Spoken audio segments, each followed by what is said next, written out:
Welcome to the Humble Hoof podcast. My name is Alicia Harlov. This is a podcast for both horse owners and hoof care professionals, offering discussions into various philosophies on the health of the hoof and soundness of your horse. Please check us out on Facebook or at thehumblehoof.com. On October 3rd through 6th, 2024 in Chicago, Illinois, we are having the Progressive Hoof Care Practitioners Conference. This only happens every other year, and we have gathered some incredible speakers and presenters to talk to horse owners and hoof care providers about some awesome topics in relation to hoof health and soundness. Those speakers are going to be Dr. David Rendell, who is an incredible veterinarian who's done some amazing research on metabolic issues in the last few years, and he's going to be talking about obesity and metabolic disease and laminitis. Dr. Jenny Hagen is coming from Europe, and she has some really interesting research on biomechanics and the movement of the horse and how it affects hoof wear patterns and how we can read the hoof to know how that horse is moving and how to adjust our trim and approach to their feet because of that. Wendy Murdoch is going to be talking about keeping ourselves healthy as hoof care providers. And Ida Hammer will also be looking at hoof rehab and how preventing issues is so much easier than rehabbing hoof. And Celeste Lazaris is also coming out, and she'll be talking about how the development of a horse's body can impact its hoof growth, and also how the nervous system and myofascial connection lines can actually affect their feet. So we have some amazing speakers, amazing topics that we're going to be discussing. We're going to be having small breakout sessions. We're going to be having a coffee and coffin bones session. We're going to be looking at some bones from the distal limb and the hoof and chat about them. And you'll get to see some great vendors. I'll be there with a table. You can come chat with me and hang out. I hope to see you there. So you can register at progressivehoofcare.org/conference. And I hope to see you there.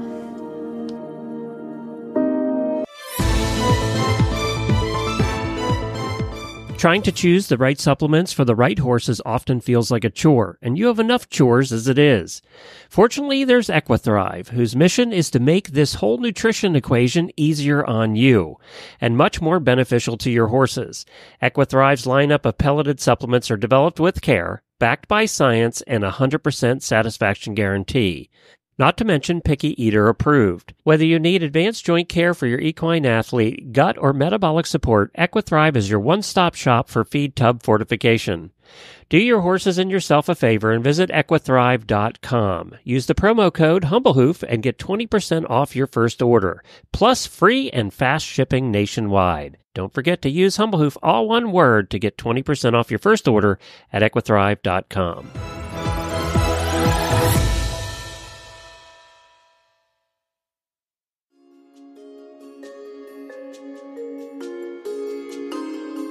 A special thank you to our wonderful sponsor, Cavallo. For our Humble Hoof listeners, they are offering 20% off their Cavallo Trek hoof boots using the coupon code HRN at checkout. The Trek is the world's most popular and versatile hoof boot and Cavallo's toughest trail boot, while also doubling as an option for therapy or rehab. The front closure system makes it easily adaptable to various hoof shapes, and TPU upper design allows for maximum strength while minimizing weight for the comfort and ease of movement for your horse. These are recommended by vets and trainers and also loved as transport boots by barrel racers, show jumpers, dressage riders, and everyone in between. Again, for 20% off a pair of Treks, use the code HRN at checkout at cavallo-inc.com. Melody O'Brien is a progressive hoof care practitioner's mentor in California, and she and I actually met because we are obviously both members of PHCP and had gone to the last PHCP conference together in 2022, but we also stayed together in a little cabin for a mentors meeting last year.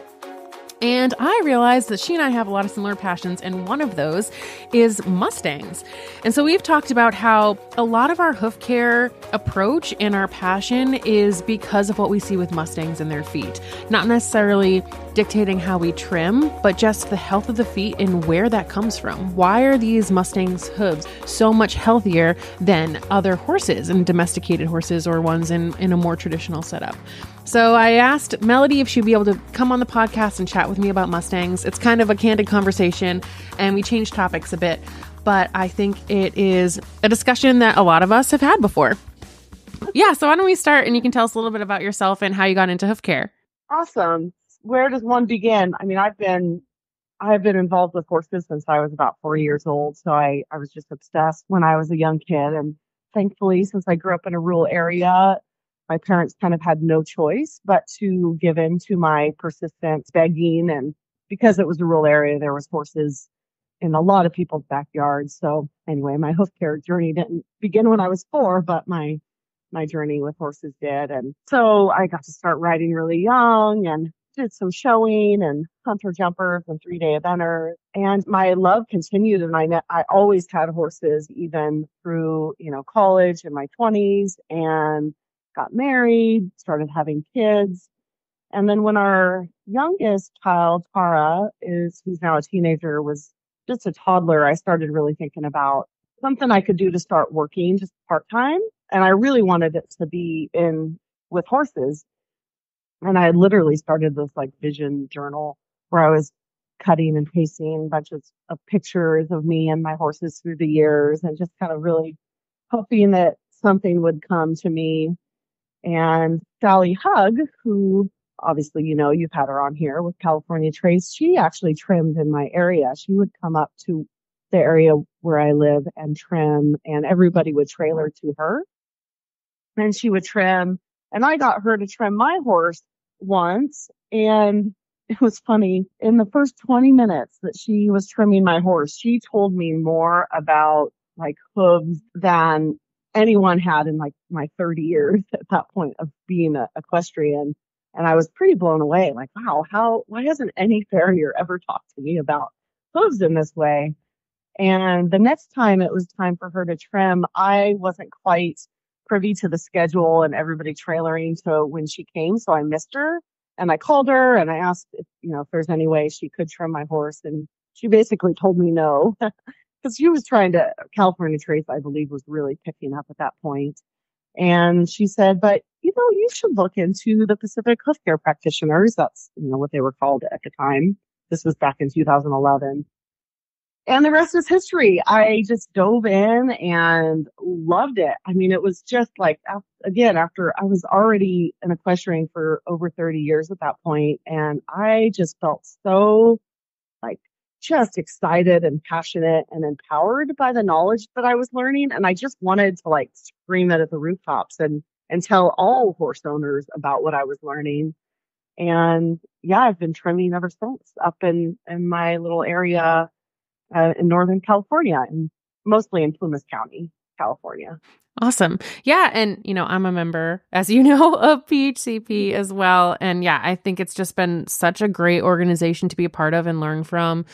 And now when I started, I didn't join until 2017, and it was still Pacific Hoof Care Practitioners. And now it's Progressive Hoof Care Practitioners because it's all over the world. So it's been such a cool thing to be a part of.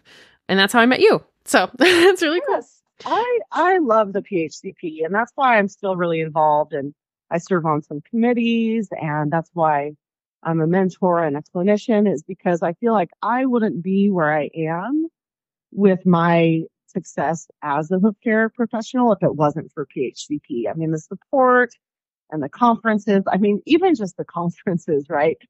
This is in the trenches kind of work where it's coming up for breath to me to go to a conference and meet other people who are doing what I'm doing, and just, get that passion and that spark going again. If just in case it's waning a little bit, not that it does, I still feel really passionate about what I do, but the PHCP to me is really a unique organization. I feel like because it's non-hierarchical. There's no one person that we're well, that's the person that has all the answers. I think that structure of the PHCP is really what sets it apart and why I really like to support it. And you have done so much to support the PHCP. You know, I'm on the enrollment committee like you are, and when I do the welcome interviews, I think like 7 out of 10 of the answer to the question of how did you learn about the PHCP literally is the Humble Hoof podcast. That's so crazy. Good job. That's so cool. Like, really, like literally, I always giggle. I'm like, of course, that's how you know about us. Thank you, Alicia. It's so cool too, because it's such a great group of, I mean, obviously I think it's so amazing to learn from anyone. And I like that like you said, there's no one like guru in PHCP that we all are, you know, supposed to listen to. It's kind of like we're all finding our own way within a certain set of like ideology sort of, or you know, there's not one specific method. But I love that in general, all of us are fairly like-minded in how we want to care for our horses and how we want to, you know, get or what we want to see in their feet in terms of strength and soundness. And I like that we all kind of have that common goal. And that's something that's really cool to meet other people that really feel passionate about that same kind of thing. And actually, that's kind of like what I would love to chat about today is some of that, you know, more holistic type approach in hoof care and, you know, how we became passionate about that and what that kind of looks like in terms of hoof care and horse keeping and helping owners to kind of look for those same things. Oh, yeah. I love this topic because it's really what it all boils down to. And I think like you said, what we all agree upon, because I know when I started my training, I was reading, right? Like when you start and you're not trimming a lot, you're really kind of going off what you're learning through your mentors or the classes you're taking or the articles and the books you're reading. And so I knew, you know, theoretically when I started that, you know, I could do a really good trim and I could really understand the hoof. But if the horse wasn't getting the diet and lifestyle that's appropriate for a horse, I might in fact spin my wheels and not have the success that I would hope to have with my newfound trimming skills. And so when I started, that was like theory, right? I knew that to be true and I believed it to be true. But now after trimming for 13 years, I, without a doubt, like to my bones, know for sure that really is the cornerstone of it all. Horses just have very specific needs as a species. And, you know, unfortunately, domestication really or common domestication practices don't meet those needs. And so, you know, really sadly, I think there are a lot of lame horses and a lot of unsound feet. And I've had a lot of success in my time as a trimmer, but I have to be totally honest that I've had plenty of failures also. And sometimes, you know, that's my own doing, whether it's not good enough communication or not, you know, inspiring the change that needed to happen, or just sometimes it's just not possible for that particular owner to make the changes the horses needs. But yeah, the holistic perspective is what it always kind of comes down to for me. And of course, the trim is important and us really understanding the function of the hoof and the internal structures and the biomechanics. I mean, I'm not trying to diminish that at all because that is extremely important. But once you have that down, you know, and you understand that, I feel like to really become successful in this line of work is to somehow be able to communicate to people what horses need, you know, to be healthy and sound. Yeah, absolutely. And I know we were chatting about this before our call, but one thing that really got me into that mindset was the fact that I adopted a Mustang. And I mean, his feet were always beautiful, even though he's had his own issues internally with pathology and soundness. But the actual structure itself, like his digital cushion is the most amazing digital cushion that I've ever seen on any horse. I mean, in the East Coast, it can be hard to find Mustangs because they have to ship them all the way across the country. And so I don't have as many to compare to, but he's 100% what got me passionate about hoof care. Both in the fact that his feet looked so much healthier than any other hooves I saw, but also the fact that he had, despite having those beautiful feet, he still had issues that I had to work on and work through, which a lot of it came down to biomechanics. And, I think partially being around, being taken out of the wild and having to live within domestication that ended up affecting, the internal structures. But you've spent some time, which I'm like super jealous about, watching wild Mustang herds, right? So is there anything that you kind of noticed, either just in their like herd environment and living situation, or their hooves, or both? Oh, all of it. This is my newest favorite subject of all. Yeah, I am so lucky to be, I'm over here on the West Coast, and I'm also in the northern Sierra Nevada. So I'm not far at all from Nevada. And so, yeah, this June, just a few months ago, I went to the northeastern corner of California, up near this little town called Cedarville. Highly recommend going there. And there are lots of Mustangs. Not far at all. They're not that hard to find if you just are willing to drive on some dirt roads. And lucky for me, my husband likes to spend a lot of time out in the desert and has gone camping out there quite a bit, so he knows his way around. I would feel a little less confident, just like, I don't know, you're way out there. So hopefully, you're handy, like with mechanics and stuff if something goes wrong. Yeah. But yes, I got to see a lot of wild horses, and it makes me so happy to see them in the wild. So many things I would want to touch on.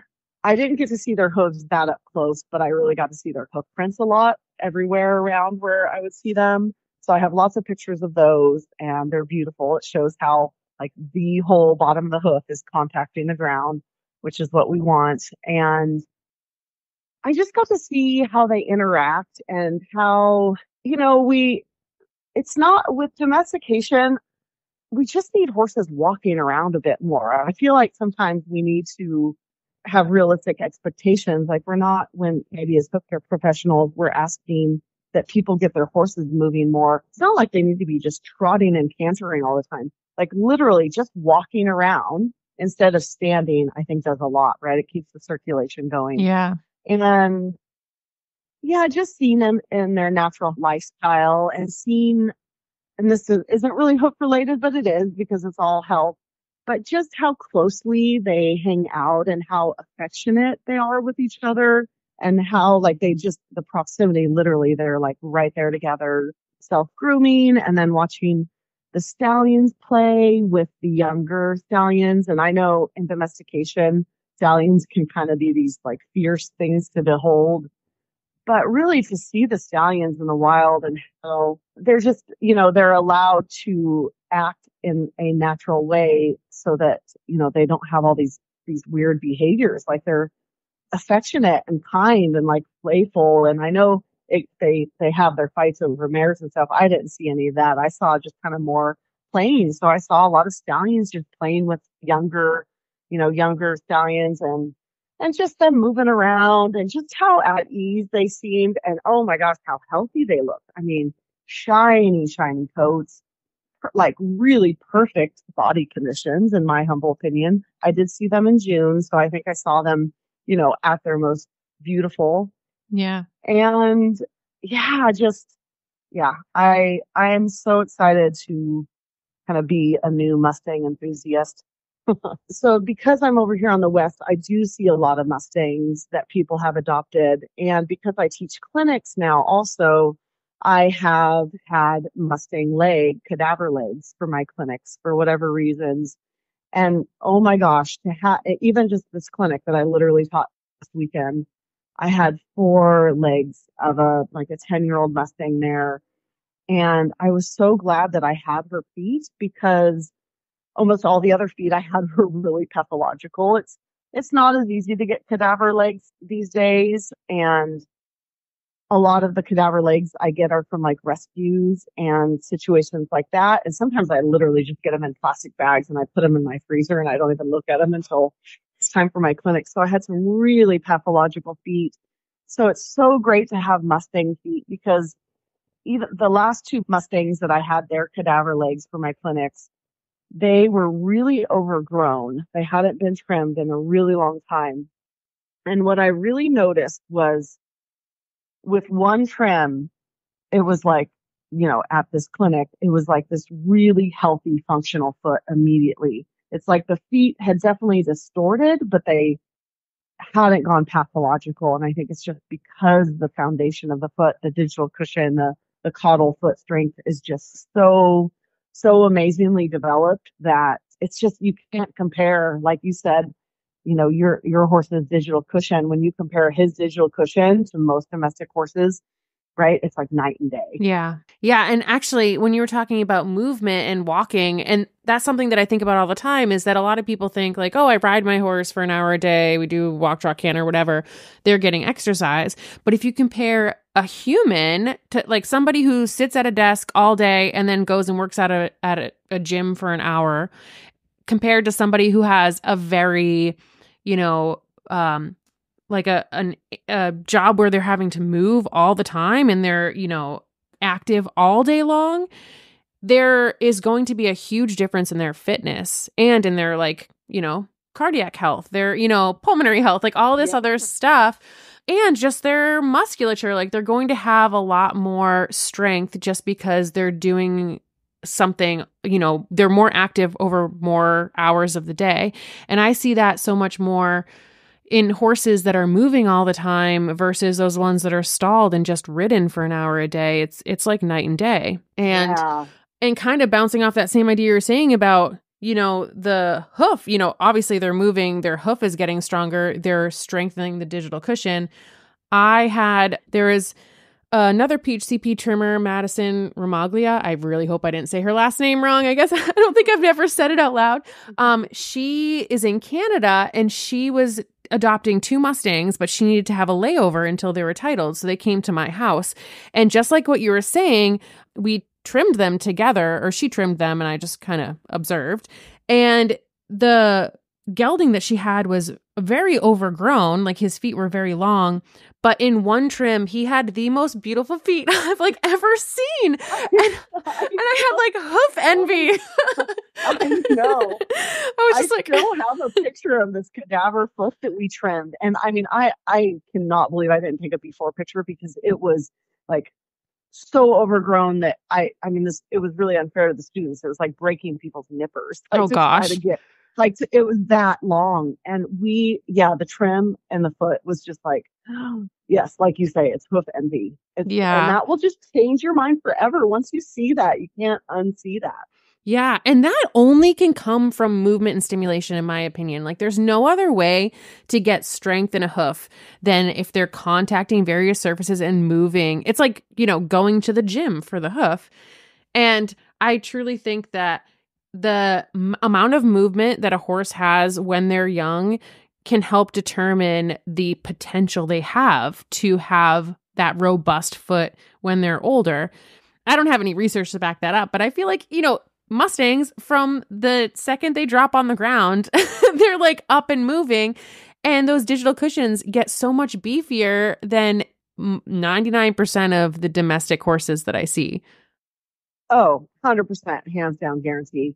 I taught a one-day owner clinic in Truckee, California back in July, and it just so happened that there was 7 horses there, and 4 of them were Mustangs, and the other 3 were quarter horses. And I mean, I've felt digital cushions for years, right? But there was just something about that day, literally having all the horses together, and we literally went around and felt all the digital cushions. And me, as a trimmer for 13 years, I was blown away by the differences I was feeling that day. Moment to moment. It was, oh yeah. Their digital cushions were how I want to find a word to describe it. It's you're a hoof nerd and you just get so excited about digital cushions. I know. So you shouldn't be able to squish their heel bulbs. You shouldn't be able to Yes. Oh. They were so they just were so inflated, right? They took up a lot of space. That that experience just back in July, just again, it's like all these experiences over and over. I'm just so convinced that that early development is really what's missing in a lot of domestic horses. And like you said, I don't have any research to back this up, but I'm also wondering because I also wonder, so it's obviously Mustangs are getting a lot of movement over varied terrain, but I'm almost wondering also if young horses, and we know when horses are started too young, it's detrimental to bones and growth plates and musculature and all that development. But I'm almost wondering if too, like when they're started too young, that's detrimental to their digital cushion. Like their digital cushion is still developing and you want it to get strong, but it's like it's becoming maybe overloaded.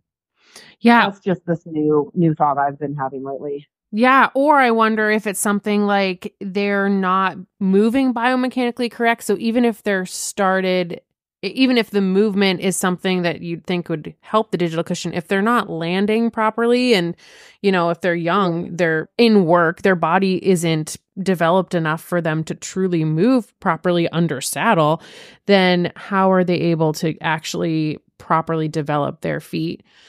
So I totally understand what you're saying with that. And obviously I don't have anything to back that up. I don't really think that, there's any definitive, like research on either end, except that I have horses that I work on that are consistently healthier when they're not forced to work, when they're still developing, Yeah.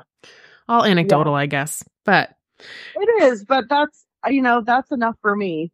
Right, exactly. Yeah, I love the research and I love the articles and I really appreciate the people that are out there doing the research because when the science backs it up, it does give our words more weight. And I think that is necessary when there is maybe a movement that's trying to change things. And I'm sure you can relate. I know something that has been, I guess, one of the unintentional or just a product of being a hoof care professional for a long time.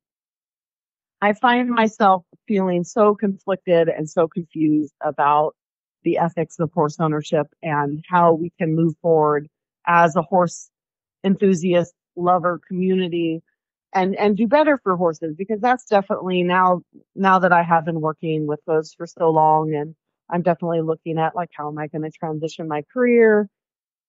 It's really horse advocacy because I want people to be able to have their horses still, but I feel like we need to do better for horses. And I know a lot of people agree with me on this. I'm just careful because it's, I don't know. I think there's a lot of controversy or can be a lot of controversy in the equine world. And yeah, now that, and you see it too, once you work with hooves long enough, you can't unsee what you see. And so that's where like the education for people that are raising the young horses, and are training them and starting them under saddle, I would really love to see change in that industry. Yeah, absolutely.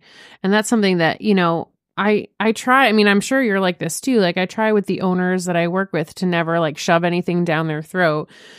But I feel like as owners see good changes in hooves from our suggestions, whether that's like diet or movement or thrush treatment or trim cycle or whatever, a lot of times it becomes easier to talk about other things we've seen and how that can help in their, soundness and comfort or just like their mental health, like the horses that are, out and moving and have access to good forage and, just their whole, mindset and their stress level just changes and reduces. And I feel like that plays a huge role in their ability to grow healthy feet too, Definitely. Yeah.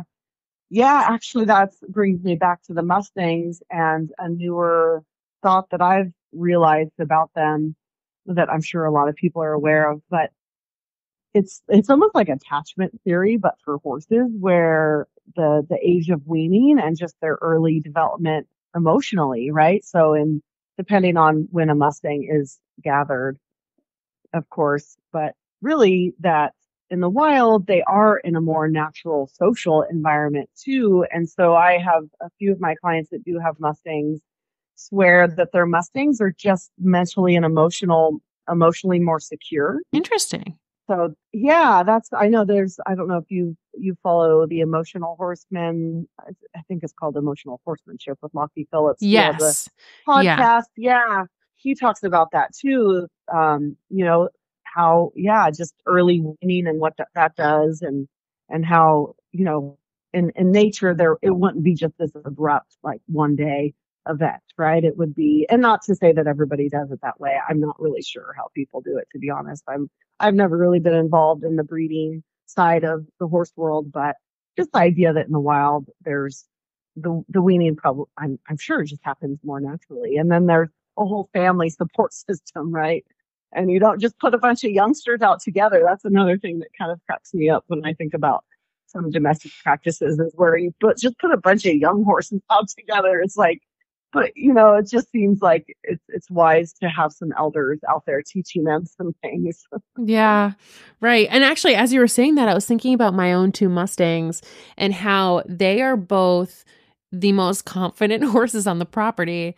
And I feel like sometimes they have to like suffer fools. You know what I mean? Like they're like, oh, you silly little horse, like you don't understand communication, whatever. They're always kind of like keeping the others in check and making sure the herd is like going to the next resource and not just like standing around. Like they're very good at that. But I never really thought about the fact that maybe that's because they have that, upbringing that's different than a domesticated horse. But yeah, I could totally see that with Mustangs in terms of just having those instincts. Yeah. Yeah, and who knew this was going to be like we're promoting Mustangs? I know. So everybody adopt your Mustang. No, I'm just kidding. I know. And that's another thing. There are so many. There are. They have great hoof development. They have the potential to have really good social, emotional development, and there's a bunch standing around. I know, that need to be adopted. So, because I pass a couple holding facilities in my area, and there's a lot. Yeah. 10 years ago, I went to Palomino Valley in Nevada, and it was overwhelming in a few ways. I mean, it was really, like I wanted all these Mustangs to have homes. I think that, there's so many amazing horses available for adoption. And also the workers there, like the people at the BLM holding facility, knew a lot of the horses really well. Like if I said, I'm a first-time adopter, they'd be like, oh, well, this horse and this horse and this horse would be good for a first-time adopter. Like they actually knew the horses that were in the holding and they cared about them. And I also learned in my visit that I was not ready for a wild Mustang. Oh, right. But so I got mine trained. But yeah, I agree. There's, if anybody wants a horse that should have fairly good feet, feel free to reach out. I'm happy to chat about Mustangs anytime. Oh, right. Yeah. I find I'm horseless for the first time since I was really young, since I was 6 years old, and I'm going to give myself a few years. I'm not planning on getting a horse too soon, but I genuinely plan to get Mustangs. I think that is the next step for me, especially because I have a track system. I don't have a large green pasture that would potentially be not the right living environment for Mustangs. So yeah, and their foot development. Yeah, and honestly, my Mustang Vinny was the reason I got into track systems, because like we were saying, the desire to get them moving more. And, that's good for so many things for them, whether that's their body, their musculature, their hooves, their, emotional state. But we were talking about that before, like how great it is for their feet to be moving, and how the track systems, which are basically an alternative turnout where you're separating their resources so they have to move, how that can help so much just with, a quote unquote fairly simple way to increase their movement. Obviously, it takes some planning. So I have 2 track systems here. They're not huge in the grand scheme of track systems. Like each of my track systems are on about 3 acres. So I have about 6 acres of tracks. I know that there are track systems. A client of mine had one on half an acre. And then I know that in the UK, I've seen track systems that are on like 15 acres. In Colorado, I went to a track system facility that had like 40 acres. But I know that you said that you have a smaller track system, but you obviously notice that they move more on that than just standing in a paddock, right? Yes, yeah. I really want to, promote small track systems if that's all people have, because I really did find I saw a big difference. I mean, my horses lived in a 20-acre pasture before I moved them to my 1 acre property with the track system on it. And a long story, the property sold and I had to move them. But I had an Icelandic mare that, I got away with her being in a big lush green pasture for many years because she was young and growing. But once she was getting to be 7, I knew that I was going to have to manage it better. So yes, I did. I moved them here to the track, and lucky for me too, it's on a hill. So they were up and down a hill all the time. And I did the slow feed hay nets, and I would go and scatter little like alfalfa pellets. They were always moving, really. I mean, aside from their, just like a normal little snooze, they were moving a lot. And what's neat is 2 winters ago, we had just like snowmageddon here in the Sierra Nevadas. And we had a March where we were just getting like a foot of snow every day. Oh And my my gosh. horses ended up standing. I know it was quite something. Like life just stopped. Like everybody just was focusing on just shoveling every day. And it was the most time off work I've had in a really long time. But I was shoveling snow off my barn roof every day and shoveling paths for my barn. But my horses ended up standing around a bunch. I mean, they would still walk out into the track, but it was pretty limited because, of how much snow there was. And I noticed a difference in my horses' hooves just in them standing around and not using the track for that like month. Like my mare started to retain a bunch of sole. I don't know if you see this, and well, hopefully you don't trim too many stalled horses, and I don't either. But when I trim horses that live on stall mats and are just standing around a lot, they have, they tend to just retain soul, but not in like the normal way where they retain soul because it's summer and their foot is just, changing according to the environment, but just not enough movement exfoliation. Yeah. So my mare retained a bunch of soul just from standing around that snowy March. So yeah, of course I would love a bigger property, I would love in a perfect world, if I owned horses, they'd be on so much acreage, but I know that's just really not the reality for a lot of people. So I'm such a huge proponent of track systems. Even if you have a small property, it's still such a big difference. Yeah, absolutely. And I think that, seeing the small track system that my previous client had on just half an acre, they moved so much more because the water was as far as possible from the hay. And so just in their day-to-day of drinking water, they, because even if they parked out a bit at the hay, they'd walk all the way back to the water and the farthest route around that half acre and then all the way back to the hay. And with that, there was such an increase in, honestly, like frog health is one thing that I see as a huge immediate, positive response to movement like that. Like when horses move to my house, I rarely, a lot of horses come here with the worst frogs, like thrush and deep central sulcus splits and shriveled little tiny frogs. And I don't even worry about it. I'm like, oh, that'll be better in like a month or two. It's going to be like big and beefy because they just have to move and it stimulates it. It's so true. Yeah. And so it doesn't even matter that it's like a smaller space if you kind of can make a little bit of even like a zigzag or like a figure eight or something that forces them to take a long way through that area instead of just having like, okay, here's a box and you throw the hay like you throw the hay in one spot that's like 10 feet from the water, and so they literally have to move like 20 feet a day.